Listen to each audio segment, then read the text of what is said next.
In this video, I'm going to show you some examples where I solve the cross more efficiently.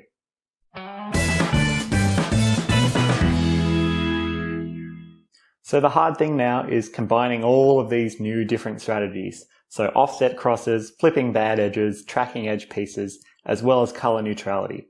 And because there are so many different possible combinations of cross edge positions, the easiest thing for me to do is just show you some example solves, as the cross is something which you really don't want to become formulaic. You want to be solving it intuitively every single time. And really the most important thing now is to try and focus on planning more cross pieces in your inspection time. So if you can already plan out 1 or 2 cross edges in your inspection time, now you should start moving on and trying to plan 3 or maybe even 4, all 4 cross edges in your inspection. At the start, don't worry about how long it takes you and don't worry about how frustrated you get. It just takes a little bit of time. So let's do some examples. So here we have this edge in the middle layer.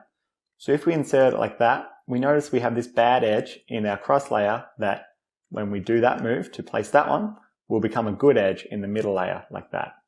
Now this is the white and orange edge, and this white and red edge is over here.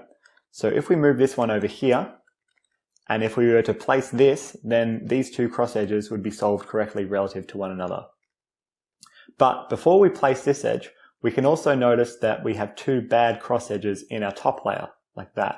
So we have this one here, which is the white and blue edge, which belongs down here, because this is the orange center, this is the orange edge, and this is the blue center here. So this orange edge belongs here, and the blue one will belong here.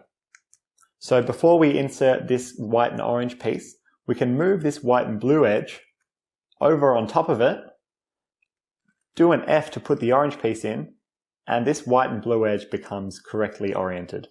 Now all we need to do to solve this one and the other 2 is do an R prime and then do a D to correctly align those 3 cross pieces. The last cross edge is up here and it's flipped, so what we can do is do an L, F prime, L prime to solve it. So let's do another one. Our cross edges are here, here, here, and here. And in this case, they're all good edges, so it's an easy example. And the thing that we do notice is that this white and blue piece is aligned with the green center, and this white and green piece is aligned with the blue center. So if we insert these 2 like that, these 2 are correctly solved relative to one another, off by 180 degrees. But we won't do that just yet because we do have a cross piece oriented in our bottom layer, which is here, which is the white and red piece, which we can do a D prime, and now it's attached to the orange center, so that when we do an R prime and L, these 3 cross pieces are now all correctly solved relative to one another. Our last cross piece is up here. Instead of rotating and putting it over here and then doing a D2, we can do a D prime, which puts the empty slot down here, R2 to place it in, and then do another D prime to completely align our cross pieces. So let's do another example. Our cross pieces are here, here, here, and here. This is a bad edge in our top layer, and this is a bad edge in our bottom layer. So we can solve these 2 at the same time by doing a U2.